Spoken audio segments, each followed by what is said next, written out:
من الشیطان الرجیم بسم اللہ الرحمن الرحیم وَلِلَّهِ مَا فِي السَّمَاوَاتِ وَمَا فِي الْأَرْضِ۔ قرآن کریم کی تفسیر چل رہی ہے، چوتھا پارہ سورہ آل عمران کی تفسیر ہے۔ اللہ تبارک و تعالیٰ نے اس آیت کے اندر فرمایا کہ زمین اور آسمان اور زمین کے اندر جو چیزیں ہیں اور آسمان کے اندر جو چیزیں ہیں، جو مخلوق ہیں، وہ تمام کا تمام اللہ ہی کا ہے، تمام کا تمام اللہ ہی کا ہے۔ اور فرمایا کہ اللہ تبارک و تعالیٰ نے دنیا کے اندر جو بھیجا ہے اپنی مخلوق کو، چاہے کوئی بھی مخلوق ہے، ہر ایک مخلوق کو ایک مقررہ مدت کے لیے، متعینہ مدت کے لیے بھیجا ہے، پھر ان چیزوں کو اپنی مدت کو پوری کر کے اللہ تبارک و تعالیٰ کی طرف لوٹ کر کے جانا ہے۔ اللہ تبارک و تعالیٰ نے زمین و آسمان اور زمین و آسمان کے درمیان جو چیزیں ہیں، ان چیزوں کو بیکار پیدا نہیں کیا ہے۔ اللہ تبارک و تعالیٰ کا پیدا کرنے کا کوئی نہ کوئی مقصد ہے۔ اسی کو اللہ نے فرمایا وَلِلَّهِ مَا فِي السَّمَاوَاتِ وَمَا فِي الْأَرْضِ، اور اللہ ہی کے لیے ہیں وہ چیزیں جو آسمانوں میں ہیں، وَمَا فِي الْأَرْضِ، اور جو زمین میں ہیں، وَإِلَى اللَّهِ تُرْجَعُ الْأُمُورُ، اور اللہ تبارک و تعالیٰ کی طرف تمام معاملے لوٹائے جائیں گے۔ كُنتُمْ خَيْرَ أُمَّةٍ أُخْرِجَتْ لِلنَّاسِ، اس آیت کے اندر اللہ تبارک و تعالیٰ نے امت محمدیہ کو خطاب فرمایا ہے، فرمایا کہ تم بہترین امت ہو۔ اس دنیا کے اندر بے شمار قومیں، بے شمار امتیں آئی ہیں۔ حضرت آدم علیہ السلام کی امت، حضرت نوح علیہ السلام کی امت، حضرت ابراہیم علیہ السلام کی امت، حضرت یوسف علیہ السلام کی امت، حضرت موسیٰ علیہ السلام کی امت، حضرت عیسیٰ علیہ السلام کی امت، آئی بات سمجھ میں؟ اور آخر میں حضرت محمد رسول اللہ صلی اللہ علیہ وسلم کی امت۔ اللہ تبارک و تعالیٰ نے یہ خطاب کن سے؟ امت محمدیہ سے فرمائی ہے، اور کہا کہ کنتم خیر امتین، کہ تم بہترین امت ہو، تمام لوگوں میں تم سب سے زیادہ بہتر ہو۔ اللہ تبارک و تعالیٰ نے اس امت کو، یعنی امت محمدیہ کو، تمام امتوں کا سردار بنایا ہے۔ اسی طرح سے اللہ تبارک و تعالیٰ نے اس امت کو، امت محمدیہ کو جو کتاب عطا کی ہے قرآن کریم، اس قرآن کریم کو تمام کتابوں کا سردار بنایا ہے۔ آئی بات سمجھ میں؟ اور اسی طرح سے جو نبی عطا فرمایا ہے وہ تمام نبیوں سے افضل ہے۔ اب دیکھو ہم کتنے خوش نصیب ہیں، کتنے خوش نصیب ہیں کہ اللہ تبارک و تعالیٰ نے نبی بھی اونچا عطا فرمایا، کتاب بھی اونچی عطا فرمائی، اور بہترین امت میں بھی امتوں کا جو سردار ہے اس میں پیدا فرمایا۔ اب اگر کوئی گنڈا گردی کر کے، بدماشی کر کے، عیاشی کر کے، شیطان گیری کر کے اگر جہنم کے تلے جائے، کون منع کر سکتا ہے اس کو؟ جاؤ، اپنی مرضی ہے۔ آئی بات سمجھ میں؟ اللہ تبارک و تعالیٰ نے تو اتنے بڑے بڑے انعاموں سے ہم لوگوں کو نوازا۔ یہی وجہ ہے کہ حضرت موسیٰ علیہ السلام اور جو نبی ہیں وہ تمنا کیا کرتے تھے کہ یا اللہ ہمیں نبی مت بنا، ہمیں جو ہے وہ آخری نبی جو ہوں گے حضرت محمد رسول اللہ صلی اللہ تعالیٰ علیہ وسلم کی امت میں پیدا فرمانا۔ اس امت کی یہ فضیلت ہے۔ آئی بات سمجھ میں؟ بعض کتابوں کے اندر آتا ہے کہ اللہ کے نبی علیہ السلام سے پہلے جو امتیں آئی ہیں، اور ان امتوں کو جو نبی، ان امتوں کے درمیان جو نبی تشریف لائے ہیں، ان نبیوں کا جو مقام تھا وہی مقام آخری نبی حضرت محمد رسول اللہ صلی اللہ علیہ وسلم کے درمیان ان کی امت میں جو علماء ہوں گے، ان علماء کا ہی وہی مقام۔ عالم جو ہے، خواہ وہ عالم ہو یا عالمہ ہو، بڑا اونچا مقام ہے۔ یہاں تک کہ عالم کے لیے یا عالمہ کے لیے سمندر کی مچھلیاں بھی دعا کرتی ہیں۔ جس دن عالم کی یا عالمہ کی موت ہو جاتی ہے تو ایک عالم یا عالمہ کی موت ایسی ہے جیسے کہ پوری دنیا کی موت ہے. اتنا بڑا نقصان ہے. بے شمار فضیلتیں ہیں. ایک حدیث پاک کے اندر آتا ہے، اگرچہ وہ حدیث سند کے اعتبار سے کمزور ہے، کہ ایک عالم جب قبرستان کے پاس سے گزر جاتا ہے تو قبر والوں سے 40 دن تک جو مردوں پر عذاب ہو رہا ہوتا ہے وہ عذاب کو اٹھا لیا جاتا ہے. اتنی فضیلت ہے عالم. ایک عالم یا عالمہ ایک طرف، اور ایک عابد جو عالم نہیں ہے، رات بھر اللہ اللہ اللہ اللہ اللہ اللہ کرتا رہے، اور ایک عالم ہے یا بہترین عالمہ ہے اور وہ رات بھر سوتے رہ جائے، پھر بھی وہ اللہ اللہ کرنے والا اس عالم یا عالمہ کے برابر نہیں ہو سکتا. یہ چھوٹا موٹا مقام نہیں ہے، بڑے خوش نصیب ہو تم لوگ. اسی کو فرمایا کنتم خیر امت اخرجت للناس، تم بہترین امت ہو. اخرجت للناس، نکالی گئی ہے اس امت کو، یعنی آخری نبی کی امت کو. کیوں کہتے ہیں للناس، لوگوں کے واسطے. تأمرون بالمعروف، تم لوگ حکم کرتے ہو بالمعروف بھلائی کا، وتنہون عن المنکر، اور روکتے ہو برائی سے، وتؤمنون باللہ، اور اللہ پر ایمان لاتے ہو. اللہ تبارک و تعالیٰ نے امت محمدیہ کو بہترین امت بتلایا ہے. اس کی وجہ کیا ہے؟ وجہ یہ ہے کہ تم نیکیوں کا حکم کرتے ہو، برائیوں سے روکتے ہو. یہ تمہاری صفت ہے، اور اگر تمہارے اندر سے یہ صفت ختم ہو جائے تو بہترین ہو سکتا ہے. تو بہترین ہونے کے لیے شرط اللہ تبارک و تعالیٰ نے لگا دی. سب سے پہلے تو آخری نبی کی امت میں پیدا ہونا ایک شرط تو پایا گیا، اور دوسری شرط کیا ہے کہ بھلائی کا حکم کرنا اور برائیوں سے روکنا. اگر کسی کو غلط کرتے ہو دیکھو تو سب سے پہلے حکم یہ ہے کہ اسے اگر ہو سکے تو ہاتھ سے روکنے کی کوشش کرو. اگر ہاتھ سے بھی روک نہیں سکتے تو زبان سے روکو. اگر زبان سے بھی نہیں روک سکتے تو کم سے کم دل سے اس کو برا جانو. اور نیکیوں کو حکم کرنا ہے کہ نہیں. جہاں دیکھ رہے ہو کہ کوئی غلط کام ہو رہا ہے، بے شمار لوگ ہیں جو نماز نہیں پڑھتے، کھلم کھلا جو ہے لوگ شراب پی رہے ہیں، کھلم کھلا لوگ زنا کر رہے ہیں، تو ان لوگوں کو بھی روکا جائے، برائیوں سے روکا جائے، اور بھلی باتوں کا، اچھی باتوں کا حکم کیا جائے. اسی کو اللہ نے فرمایا کہ تم حکم کرتے ہو اچھائی کا، وتنہون عن المنکر، اور برائیوں سے روکتے ہو، تؤمنون باللہ، اور تم لوگ اللہ پر ایمان لاتے ہو. ولو آمن اہل الکتاب، اور اگر اہل کتاب ایمان لے آئے، اہل کتاب سے مراد یہود و نصارہ، لکان خیرا لہم، تو یقیناً ان کے لیے بہتر ہے. منہم المؤمنون، دیکھو یہ اہل کتاب یہود و نصارہ آج بھی اگر وہ اسلام قبول کر لیتے ہیں وہ لوگ، تو اس صورت میں ان پر جو اللہ کی جو پھٹکار ہے، اللہ کی جو لعنت ہے، فرشتوں کی جو لعنت ہے ہمیشہ کے لیے، وہ لعنت ختم ہو جائے گی ان کے اوپر سے، اور اللہ کی رحمتیں جس طرح سے ایمان والے پر برستی ہیں اس پر ہی برسنا شروع ہو جائیں گی، کیونکہ وہ بھی اب ایمان میں داخل ہو جائیں گے.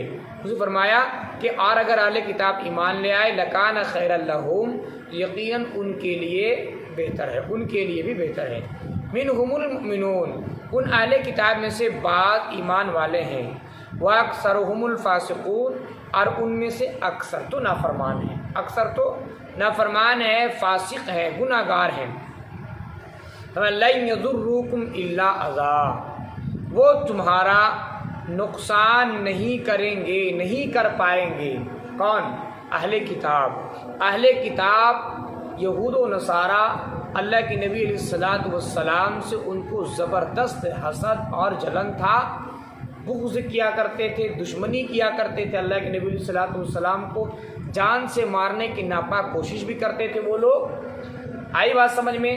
تو اللہ اور سازشیں بھی کرتے تھے. اللہ تبارک و تعالیٰ نے بتا دیا کہ وہ لاکھ سازشیں کر لیں، لاکھ کوششیں کر لیں، بس یہ کریں گے تم کو تھوڑی سی تکلیف دیں گے، باقی بات تم لوگوں کو کچھ بھی وہ بگاڑ نہیں سکتے. دنیاوی اعتبار سے تھوڑی سی تکلیف دیں گے، اس کے علاوہ کچھ بھی نہیں کر سکتے. اسی کو فرمایا لن یضرکم الا اذا، وہ تم لوگوں کو ہرگز تکلیف نہیں دے سکیں گے، الا اذا، ہرگز نقصان نہیں پہنچا سکیں گے، الا اذا، مگر تھوڑی سی تکلیف۔ وَإِن يُقَاتِلُوكُمْ، اور اگر وہ لوگ تم سے قتال کرے، یعنی اگر وہ تم سے جہاد کرے، تم سے لڑائی کرے، جنگ کے میدان میں آئے، تو اس صورت میں کیفیت یہ بنے گی کہ وہ لوگ دم دبا کر کے، پیٹ پھیر کر کے بھاگ جائیں گے۔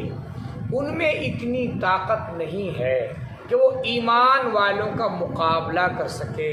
اور ہوا ایسا ہی، ایک وقت تھا جب انہی کا غلبہ تھا، انہی کی طاقت تھی، ایک وقت ایسا بھی آیا کہ جب ساری دنیا کے لوگ ایک طرف تھے، مسلمان اکیلا تھے، لیکن اکیلے تھے، لیکن اس کے باوجود کیا ہوا؟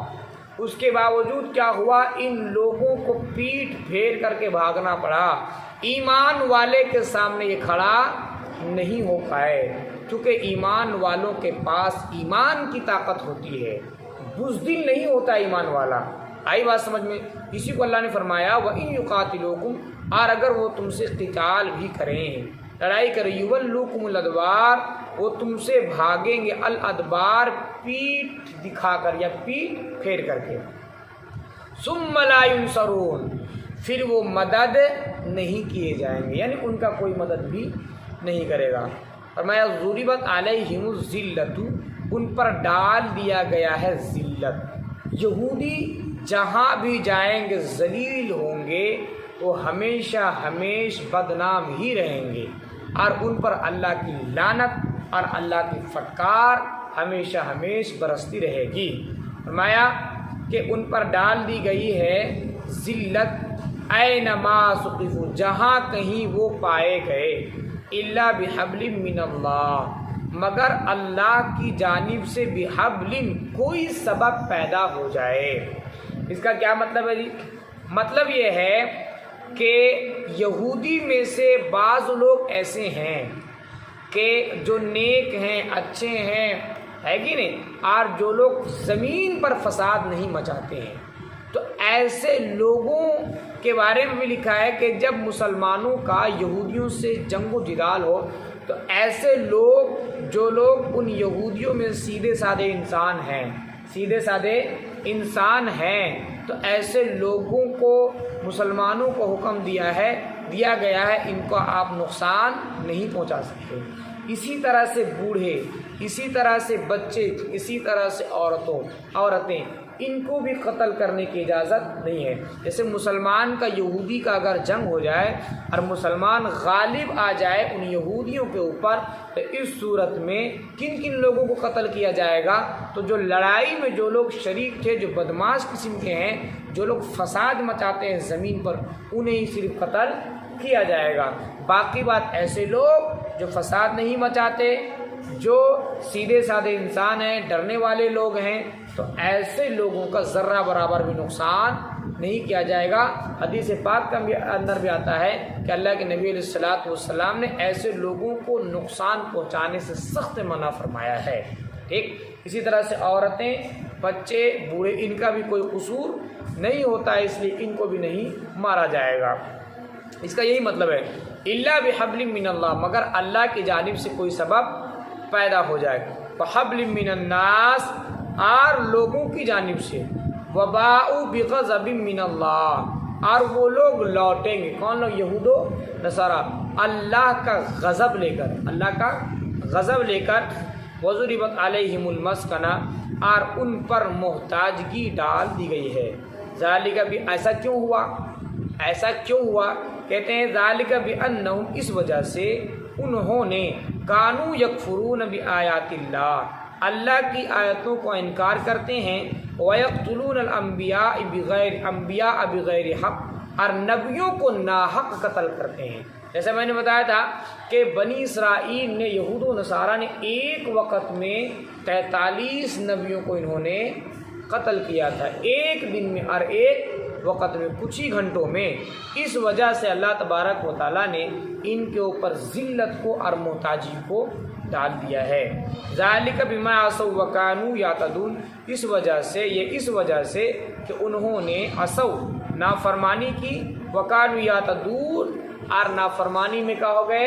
حد سے بڑھ گئے فرمایا لیسو سوا، اچھا جتنے یہودی تھے جتنے نصارہ تھے کیا سب کے سب ایسے ہی تھے؟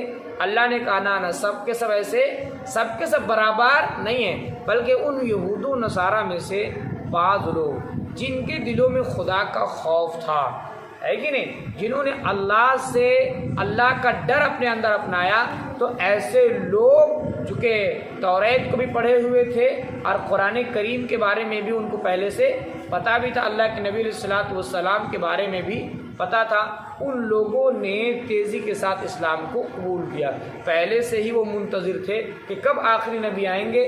جیسے اللہ کے نبی علیہ الصلوۃ والسلام تشریف لائے، ان لوگوں نے اسلام قبول کر لیا، انہی میں سے حضرت عبداللہ بن سلام ہے۔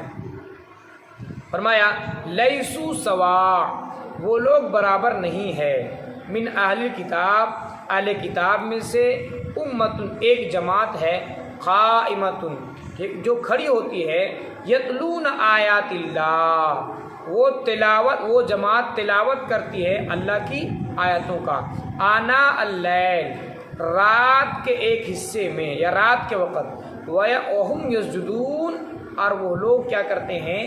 سجدہ کرتے ہیں۔ یعنی اہل کتاب ہی میں سے جن کے اندر سمجھ بوجھ تھی، جو لوگ عقل مند تھے، جن کے دلوں میں خدا کا خوف تھا، تو جیسے ہی اللہ کے نبی علیہ الصلوۃ والسلام مدینہ تشریف لائے، ان لوگوں کے سامنے اللہ کے نبی علیہ الصلوۃ والسلام کے متعلق جو علامات بتائے گئے تھے وہ سب ظاہر ہو گئے، ان لوگوں نے فوراً قبول کر لیا اور اللہ کے سامنے رونے اور گڑ گڑانے لگے۔ فرمایا یؤمنون باللہ، وہ ایمان لاتے ہیں اللہ پر، والیوم الآخر، اور آخرت کے دن پر، ویأمرون بالمعروف، کون لوگ؟ یہی یہودی، پہلے تو یہودی تھے نا، وہ مسلمان بن گئے، اور مسلمان بننے کے بعد ان صفات کو انہوں نے اپنایا، یعنی سب سے پہلا کیا کیا؟ اللہ پر ایمان لائے، آخرت کے دن پر، اور اس کے بعد ان لوگوں نے نیکیوں کا حکم کرنا شروع کر دیا۔ اور یہ بہت بہترین خصلت ہے، امت محمدیہ کو جو بہتر کہا گیا ہے، اللہ تبارک و تعالیٰ نے بنیاد اسی کو بنایا ہے، اصول اسی کو بنایا ہے کہ بہترین اس وجہ سے ہے کہ یہ لوگ کیا کرتے ہیں؟ نیکیوں کا حکم کرتے ہیں۔ تو اسی چیز کو ان لوگوں نے اپنا لیا جب اسلام قبول کر لیے۔ فرمایا وَيَنْهَوْنَ عَنِ الْمُنْكَرِ، اور برائی سے روکتے ہیں، وَيُسَارِعُونَ فِي الْخَيْرَاتِ، اور نیکیوں میں سبقت کرتے ہیں۔ جیسے اللہ کے نبی علیہ الصلوۃ والسلام کوئی بات بتلاتے ہیں، لپک کر لے لیتے ہیں اور اس پر عمل کرنے کی کوشش کرتے ہیں، بلکہ عمل بھی کرتے ہیں۔ اسی فرمایا نیکیوں میں سبقت کرتے ہیں، یعنی صحابہ کرام کی یہ فطرت تھی، یہ عادت تھی، یہ ان کی خصلت تھی کہ وہ لوگ نیکیوں میں ایک دوسرے سے آگے نکل جایا کرتے تھے، ایک دوسرے سے آگے نکل جایا کرتے تھے۔ ایک صحابی چاہتے میں 4 رکعت پڑھوں، دوسرے صحابی چاہتے تھے میں 8 رکعت پڑھوں، دوسرا اگر 8 پڑھتے تو تیسرا کیا ہے 12 پڑھا کرتے تھے۔ اسی طرح سے ایک صحابی اگر جو ہے وہ آدھا مال گھر کا لا رہے ہیں تو دوسرے صحابی جو ہیں وہ گھر کا سارا ہی مال لے کر آ جا رہے ہیں، اللہ کے راستے میں دے رہے ہیں۔ تو ایک دوسرے سے وہ آگے بڑھنے کی ہمیشہ کوشش کرتے تھے۔ جیسے آج کل ہمارے یہاں کیا ہے، لوگ جو ہے بلڈنگ بنانے میں، زمین خریدنے میں، گاڑی لینے میں ایک دوسرے کا مقابلہ کرتے ہیں۔ گوبر بھرا ہوا ایسے لوگوں کو دماغوں میں۔ سبقت کس چیز میں کرنی چاہیے؟ نیکیوں میں سبقت کرو، یہ کمال کی بات ہے۔ دنیاوی کاموں میں سبقت کرنا یہ کوئی کمال کی بات نہیں ہے۔ صحابہ کرام کی خصلت یہی تھی کہ صحابہ کرام نیکیوں میں ایک دوسرے سے کیا کرتے تھے؟ سبقت کرتے تھے۔ فرمایا وَأُولَٰئِکَ مِنَ الصَّالِحِینَ، اور یہی وہ لوگ نیک لوگوں میں سے ہے۔ وَمَا يَفْعَلُوا مِنْ خَيْرٍ، اور جو کوئی نیکی کرے، فَلَنْ يُكْفَرُوا، بس اس پر زیادتی نہیں کی جائے گی۔ وَاللَّهُ عَلِيمٌ بِالْمُتَّقِينَ، اور اللہ تبارک و تعالی ڈرنے والوں کو جاننے والا ہے۔